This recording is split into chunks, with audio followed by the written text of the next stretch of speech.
Hello everyone, welcome back to AA online solution. आज मैं आपके लिए साइंस का क्वेश्चन लाया हूं जो कि बहुत ज़्यादा इंपॉर्टेंट है, आपके सेंटर परीक्षा में काम आने वाला बहुत ज़्यादा इंपॉर्टेंट सवाल। तो जल्दी से फटाफट शुरू करते हैं और सभी सवाल को पढ़ते हैं। तो सबसे पहले आप ध्यान से देखें, जो मैं सवाल करा रहा हूँ, जो मैं क्वेश्चन कर रहा हूँ, एक एक क्वेश्चन बहुत इंपॉर्टेंट है आपके लिए। इन सभी सवाल को कर लीजिएगा और वीडियो अगर अच्छी लगेगी तो लाइक कर लीजिएगा। और पहली बार अगर आप लोग आ रहे, थोड़ा सा भी अगर मैंने आपको हेल्प किया हूँ इस वीडियो के माध्यम से करूँगा, तो आप एक बार लाइक करके सब्सक्राइब कर लीजिएगा। ओके, और हमारी डेली क्लास चलती है, वहां पे आप जरूर आइएगा। यहाँ पर आपको मोबाइल नंबर दिख रहा होगा 8210423200। इस नंबर से आप मुझे कांटेक्ट जरूर कीजिएगा, ठीक है। चलिए तो शुरू करते हैं। सबसे पहला सवाल, अवतल दर्पण से परावर्तन के बाद किरण किस बिंदु से गुजरती है? तो जब अवतल दर्पण में, जो आपने पढ़ा होगा, जब परावर्तन होता है, किरणें इधर जाती है, टकरा के जो लौटती है, तो कहां से लौटती है? फोकस से लौटती है। तो हमारा आंसर क्या हो जाएगा? फोकस हो जाएगा। नेक्स्ट सवाल है कि यदि एक प्रतिबिंब का आकार हमेशा वस्तु के बराबर, बताइए, हमेशा बराबर तो बनता है अवतल में भी, समतल में भी, लेकिन हमेशा बराबर बनता है केवल समतल दर्पण में बनता है। नेक्स्ट है, दो समांतल समतल दर्पण के बीच रखी गई वस्तु के कितने प्रतिबिंब बनेंगे? तो बनेंगे अनंत प्रतिबिंब। इसका आप एग्जांपल के तौर पे देख सकते हैं। जब आप कभी सैलून में जाते हैं तो सैलून में एक आईना इधर लगा होता है, एक आईना इधर लगा होता है। दोनों आईना क्या रहता है? समतल रहता है। और आप जब बीच में बैठ के देखते हो अपना शकल, तो आपका शकल आईना में दिखता है, फिर आईना उसी में और शकल दिखता है, मतलब बहुत सारा फोटो बनता है। तो जब दो समतल दर्पण समांतर अगर रखा हुआ ना, और बीच में कोई वस्तु है, तो अनगिनत फोटो प्रतिबिंब बन सकता है। तो इसलिए हमारा आंसर डी हो जाएगा। किसी समतल दर्पण की फोकस दूरी का मान कितना होता है? समतल दर्पण की फोकस दूरी का मान अनंत होता है। ओके, ऑप्शन नंबर बी हो जाएगा। नेक्स्ट है, गोलीय दर्पण के ध्रुव से वक्रता केंद्र की दूरी क्या कहते हैं? देखिए, गोलीय दर्पण के ध्रुव से वक्रता केंद्र की दूरी, ये ध्रुव है, वक्रता केंद्र यहाँ पे, तो इसकी दूरी क्या कहलाती है? आपको सबको पता है, ये क्या है? त्रिज्या है ना। इसको बोलते हैं वक्रता त्रिज्या कहते हैं। नेक्स्ट है, प्रकाश तंतु में प्रकाश का क्या होता है? प्रकाश तंतु में प्रकाश का पूर्ण आंतरिक परावर्तन होता है। ओके, टोटल इंटरनल रिफ्लेक्शन होता है। नेक्स्ट है, सघन माध्यम से विरल माध्यम में जाती हुई किरणें मुड़ जाती है। जब आपने देखा एक कांच है, इधर से हम एक लम्ब डालते हैं और इधर से प्रकाश जानी चाहिए था ऐसे, लेकिन प्रकाश ऐसे चल जाती है। फिर यहाँ पे लम्ब डालते हैं, प्रकाश को ऐसे जाना चाहिए था, फिर प्रकाश इधर जाती है। तो ये है सघन, मतलब ज्यादा डेंस सघन माध्यम। और ये क्या है? विरल माध्यम है। तो सघन से विरल में गया तो क्या हुआ? अभिलंब से दूर भाग गया, अभिलंब से दूर भाग गया। ऑप्शन क्या हो जाएगा इसका? बी हो जाएगा। किस लेंस की फोकस दूरी ऋणात्मक होती है? बहुत और पूछ के कौन सा लेंस है जिसकी फोकस दूरी ऋणात्मक होती है? तो बताइएगा आप लोग, क्या अवतल लेंस की फोकस दूरी क्या होती है? ऋणात्मक होती है। चलिए, निम्न में से किसका अपवर्तनांक सबसे ज्यादा होता है? तो वो तो एक ही है, और वो क्या? हीरा, 2.42। हीरा का अपवर्तनांक क्या है? सबसे ज्यादा होता है। ठीक है, अगला सवाल है, यदि प्रकाश की चाल निर्वात में सी हो तो कांच में, और n बराबर 1.5 हो तो प्रकाश की चाल कितनी होगी? ये तो मैं कंफ्यूज हो रहा हूँ। आप इसका अगर आंसर पता कमेंट कर देना, ठीक है ना। स्विच लगाए जाते हैं, स्विच जो लगाते हैं, अक्सर स्विच कहाँ पे लगाता है? धनात्मक तार में। धनात्मक तार को ही बोलते हैं मतलब क्या? विद्युन्मय तार बोलते हैं। विद्युन्मय तार, यानी कि जिसमें करंट जाता है, उसको बोला गया क्या? विद्युन्मय वायर बोला गया, विद्युन्मय तार बोला गया। चलिए, नेक्स्ट सवाल है कि वोल्ट VI शक्ति P1 प्रतिरोध वाले V2 शक्ति P2 प्रतिरोध वाले श्रेणी में जोड़ा जाता है, तो समतुल्य प्रतिरोध क्या होगा? देखिए, जो ऑप्शन लिखा हुआ ना, थोड़ा सा मिस्टेक होया हुआ। ऑप्शन ऐसे लिखा हुआ P1, सॉरी, ऑप्शन लिखा हुआ V1 का स्क्वायर बटे P1 प्लस V2 का स्क्वायर बटे P2। तो मेरे पास पावर का फॉर्मूला होता है P बराबर VI। कैसे आएगा? इसका आंसर एक होगा। कैसे होगा? देखिए, P बराबर VI हो गया ना। I का फॉर्मूला पता है? V/R, तो V स्क्वायर बाई R हो गया। तो मुझे प्रतिरोध निकालना है, तो R बराबर क्या होगा? V स्क्वायर बाई P होगा। तो ये R हो गया। अगर R1 है, तो अगर हम समतुल्य प्रतिरोध निकालते हैं, अगर मैं सीरीज निकालता हूँ समतुल्य प्रतिरोध, तो V, ये मतलब R1 लिखेंगे ना, क्या लिखेंगे? R1 प्लस R2 लिखेंगे। तो R1 कितना है? V स्क्वायर बाई P, तो R1 V1 P1 हो जाएगा। R2 कितना हो जाएगा? V स्क्वायर, यानी कि P2 R2 P2। तो इस तरह से हमारा ऑप्शन क्या हो जाएगा? ए वाला हो जाएगा राइट आंसर। कौन सी अभिव्यक्ति विद्युत परिपथ में विद्युत शक्ति को निरूपित करती है? तो विद्युत शक्ति का फॉर्मूला P बराबर VI है, हो गया एक, तो ये करती है। फिर P बराबर V का फॉर्मूला क्या होता है? IR होता है, तो यहाँ पे I बच गया, तो I स्क्वायर R, ये भी स्क्वायर वाला है, नहीं, ये I स्क्वायर R, स्क्वायर यहाँ पे, ठीक है ना।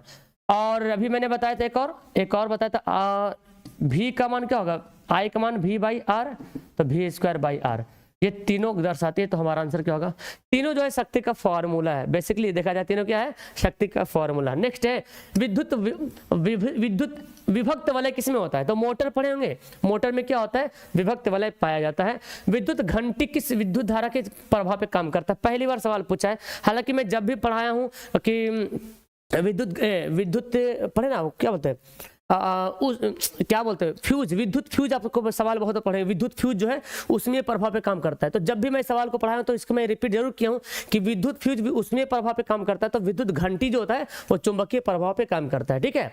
टिहरी बांध किस निर्माण किस राज्य में हुआ, टिहरी बांध जो हो जाएगा उत्तराखंड। कहाँ, टिहरी बांध का निर्माण उत्तराखंड में किया गया है। बैटरी से किस प्रकार की धारा निकलती है, पता ही है, बैटरी से डीसी करंट निकलती है, डिस्ट धारा, कौन सी धारा, डीसी करंट निकलती है बैटरी से। क्रांतिक कोण सघन माध्यम में आपतन कोण होता है जिसका अनुरूपी अपवर्तन कोण होता है, तो इसका 90 डिग्री आंसर होगा, ठीक है ना, ऑप्शन नंबर बी। वस्तु दूरी घटने पर उत्तल दर्पण में आवर्धन का मान क्या होगा, अगर वस्तु की दूरी घटाएंगे तो उत्तल दर्पण में उसका आवर्धन का मान क्या होता है, लेस देन होता है, मतलब घटते जाता है, ठीक है। डायनमो क्या करता है, तो पता है डायनमो यांत्रिक ऊर्जा को विद्युत ऊर्जा में बदल देता है, ओके। चालक के विभवांतर एवं धारा के अनुपात को क्या कहते हैं, विभवांतर यानी कि भी और धारा यानी कि आयु आई, तो भी बटे आई क्या होता है, बोलिए, प्रतिरोध होता है, भी बाई आई प्रतिरोध होता है। स्नेल के नियम में अचर होता है केवल माध्यम युक्त प्रकाश का वर्ण माध्यम, इसमें मैं कंफ्यूज हो रहा हूँ इस सवाल में भी, सवाल नंबर 22, तो मुझे बताना आप कमेंट करके, या तो फिर मैं बाद में कमेंट कर दूंगा, ठीक है। चलिए नेक्स्ट है, क्षारकीय ऑक्साइड के विलयन का पीएच मान कितना होता है, जो क्षार होता है उसका पीएच मान 7 से ज्यादा होता है, ओके। मैग्नीशियम की परमाणु संख्या 12 है तो संयोजकता कितनी होगी, पता है मैग्नीशियम की परमाणु संख्या 12 है तो 2 8 2, तो आखिर में जितना होता है वही इसकी संयोजकता कहलाता है बेसिकली, यानी कि त्यागेगा 2, तो ऑप्शन हो जाएगा कितना, 2 हो जाएगा। हाइड्रोजन के 2 परमाणुओं के बीच कितने आबंध होते हैं, पढ़ाए थे ना कि हाइड्रोजन में एक बॉन्ड होता है, ऑक्सीजन में डबल बॉन्ड होता है, नाइट्रोजन में ट्रिपल बॉन्ड होता है। इसको याद कर लीजिए, अगर अभी हाइड्रोजन पूछा है तो फाइनल एग्जाम में दोनों में से कोई पूछ लेगा, एकल बॉन्ड होगा।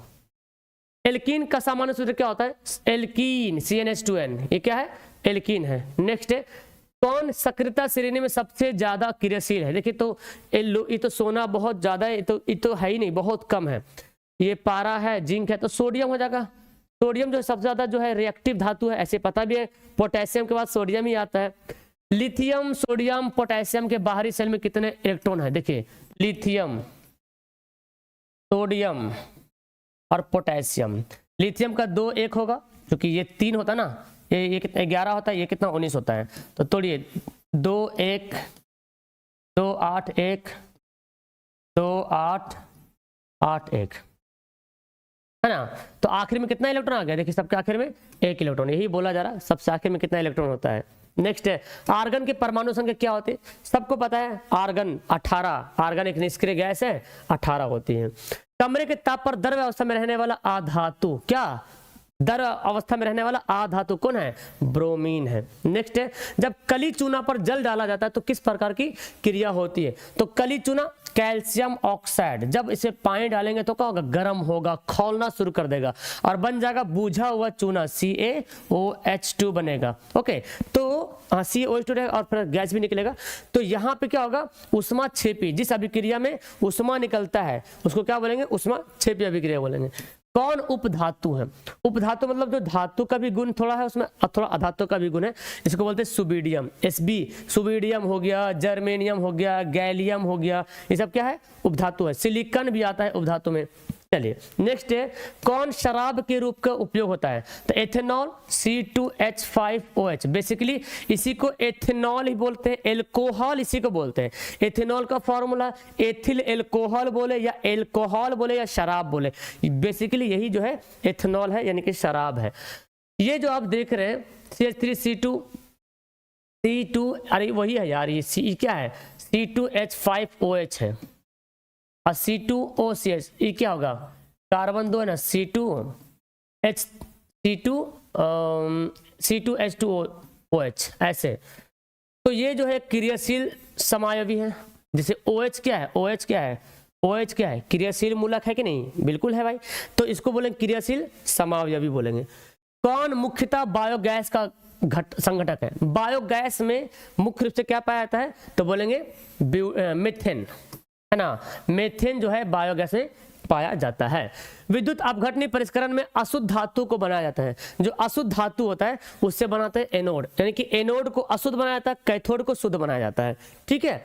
ड्यूरालुमिन किस धातु का मिश्रण है? तो आपने तो पढ़ा होगा पीतल, कांसा, सोल्डर, लेकिन ड्यूरालुमिन आ गया तो ड्यूरालुमिन आपने ध्यान नहीं दिया होगा, लेकिन मैं बताया था ड्यूरालुमिन में एल्युमिनियम की मात्रा बहुत ज्यादा होती है, 95% से ज्यादा, तो एल्युमिनियम हो जाएगा। एसिटिक एसिड का आईयूपीएसी नाम क्या है? एसिटिक अम्ल के क्या बोलते हैं? एथेनोइक बोलते हैं। एसिटिक अम्ल को ही एथेनोइक बोलते हैं, और मेथेनोइक अम्ल को क्या बोलते हैं? फॉर्मिक अम्ल बोलते हैं।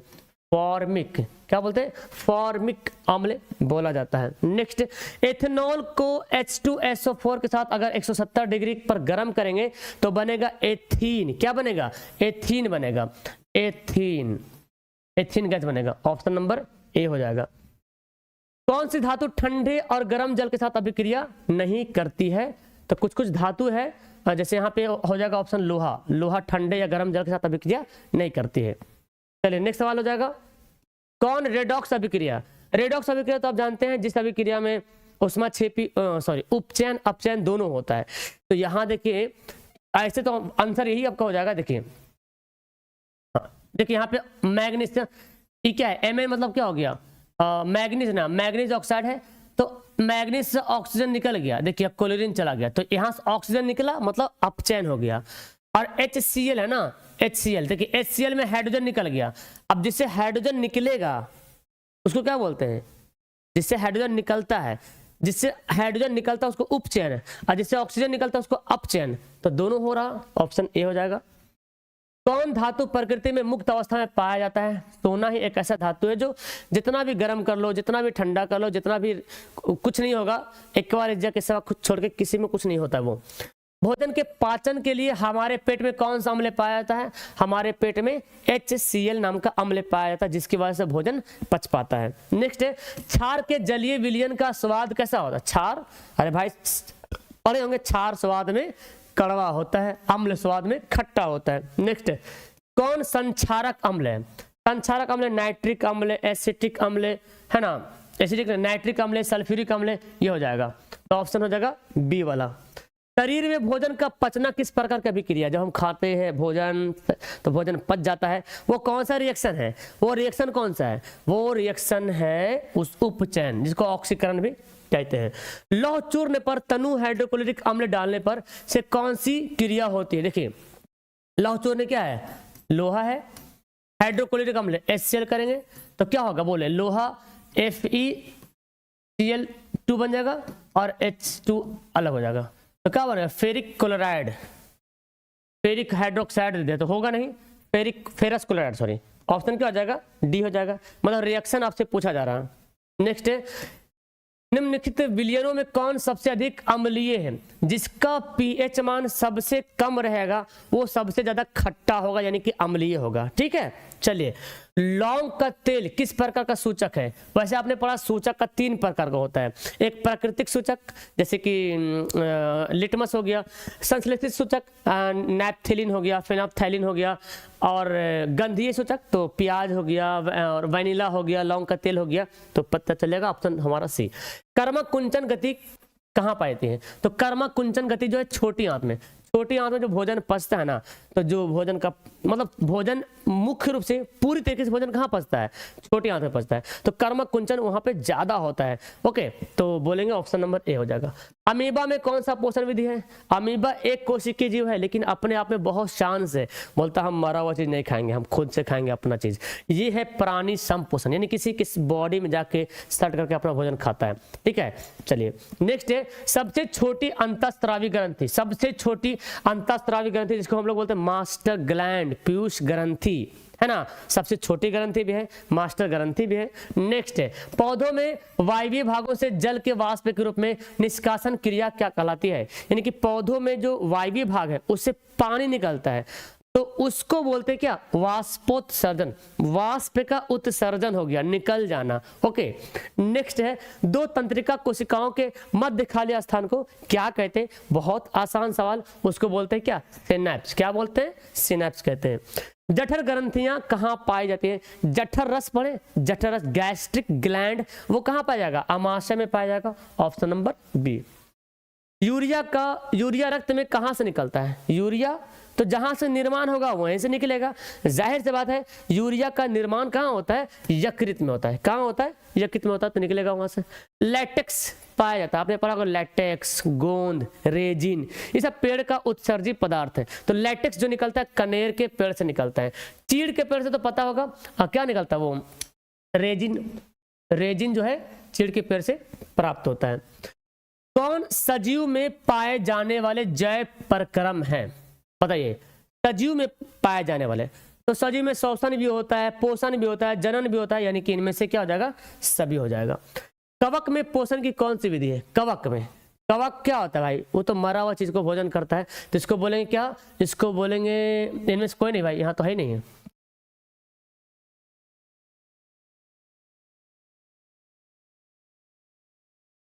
ओके, लाइट का प्रॉब्लम हो गया। चलिए नेक्स्ट पढ़ते हैं।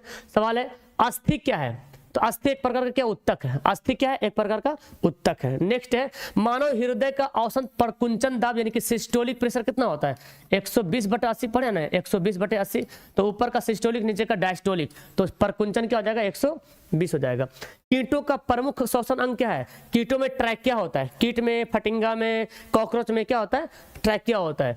पेप्सिन नामक एंजाइम भोजन को, प्रोटीन को क्या करता है? पेप्टोन में बदलता है। वो आपने पढ़ा, क्या होता है? पेप्सिन जो है वो भोजन में जो प्रोटीन खाते हैं उसको पेप्टोन्स में कन्वर्ट कर देता है। ओके, आयरन पाया जाता है, सबको पता है, आरबीसी में लोहा पाया जाता है, यानी कि आयरन पाया जाता है। बहुत बहुत हल्का सवाल रहेगा। एटीपी में फॉस्फेट की संख्या कितनी होती है? एटीपी में 3 फॉस्फेट की संख्या होती है। कितना? 3। वृक्क में संरचनात्मक एवं क्रियात्मक इकाई को क्या कहते हैं? तो पता ही है, नेफ्रॉन। नेफ्रॉन को वृक्क की रचनात्मक एवं क्रियात्मक इकाई भी कहते हैं। इंसुलिन की कमी से कौन सा बीमारी होगा? सबको पता है, मधुमेह, डायबिटीज नाम का बीमारी हो जाता है इंसुलिन की कमी से। नर हार्मोन क्या है? नर हार्मोन होता है टेस्टोस्टेरोन। क्या होता है? टेस्टोस्टेरोन जो है नर हार्मोन होता है। निश्चल कनिकाएं कहाँ पाई जाती है? तो ये पाई जाती है न्यूरॉन में। न्यूरॉन में बेसिकली जहाँ पे साइटोन डेंड्राइट्स होता है ना, वहां पे जो कनिकाएं होती है उसको बोलते हैं निश्चल कनिकाएं।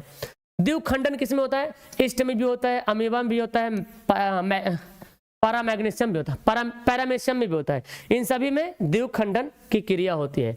मानव फेफड़ा किस तंत्र का भाग है? फेफड़ा तो श्वसन का भाग हो जाएगा, क्योंकि श्वसन करने का काम करता है। गोबर छत्ता ये क्या है? ये तो मृत जीवी है, मरे हुए चीज को भोजन करता है। गोबर छत्ता जिसको बोलते हैं मशरूम, है ना। चलिए, लार निम्न में से किस ग्रंथि द्वारा स्रावित होता है? लार कहां से निकलता है? मुंह से, और मुंह में पाया जाता है पैरोटिड ग्रंथि। क्या? पैरोटिड ग्रंथि। तो आंसर हो जाएगा ए। मनुष्य के आहार नाल की लंबाई कितनी होती है? तो वैसे तो हमने पढ़ा 6 से 8 मीटर, लेकिन ऑप्शन यहाँ पे है नहीं, तो हम लगा सकते हैं 8 से 10 मीटर। देखिए यहाँ पे सेंटीमीटर दे रहा है, सेंटीमीटर तो होगा नहीं, ऑप्शन ए करेंगे। ठीक। दांतों की अच्छी प्रकार से सफाई नहीं करने पर दांतों में बनने वाला अस्थायी परत क्या कहलाता है? तो दांत में बैक्टीरिया जम जाता है जब हम दांत को सफाई नहीं करते, तो उसको बोलते हैं दंत प्लाक बोलते हैं। कौन मनुष्य की कौन सा मनुष्य की छोटी आंत का भाग नहीं है? देखिए, डियोडिनम तो है ही है, जिसको गरहनी बोलते हैं।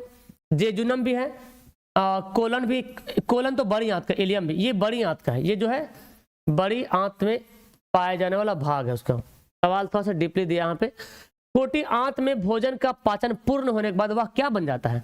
जब छोटी आंत में भोजन पूरी तरीके से जब पच जाता है तो भोजन एकदम पूरा क्या बनता है?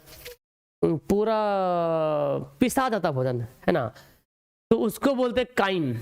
माँ होगा, माँ भाल, काइम, है ना, काइम होगा, लिखता मैं काइम, उसको काइम बोलते हैं। CFC क्या है? क्लोरोफ्लोरोकार्बन। रेफ्रिजरेटर से भी निकलता है, एसिस भी निकलता है, जेट इंजन, इस सब से निकलता है CFC, क्लोरोफ्लोरोकार्बन, जो कि ओजोन परत को नष्ट करता है। सूक्ष्म उपभोक्ता कौन है? सूक्ष्म मतलब छोटा, उपभोक्ता तो समझते हैं ना। उपभोक्ता किसको बोलते हैं? उपभोक्ता समझते हैं कि नहीं जी? उपभोक्ता बोलते हैं जो खाते हैं भोजन को। तो देखिए शैवाल, तो ये शैवाल जो है ना पादप है। शैवाल क्या है? शैवाल क्या है? पादप है। तो कवक और जीवाणु ये हो जाएगा सूक्ष्म उपभोक्ता। किसकी दीवार सबसे मोटी होती है? तो देखिए आपने हृदय जो पढ़ा होगा, हृदय में पढ़ा आपने दायां अलिंद, बायां अलिंद बायां निलय, दायां अलिंद दायां निलय। तो यहाँ पे इसकी दीवार ज्यादा मोटी थी, ठीक है नहीं, इसकी दीवार बहुत ज्यादा मोटी थी, क्योंकि यहाँ पे ब्लड को प्रेशर से फेंकना पड़ेगा, तब तो धमनी से होते हुए पूरा बॉडी में जाएगा। तो जहां पे ज्यादा प्रेशर पड़ेगा तो सिंपल सी बात दायां अलिंद में हो जाएगा, दायां उल्टा मैं बोल दिया, दायां निलय होगा। अरे यार ठीक, तो मैं ठीक लगा, अलिंद निलय पढ़ लिया है ना।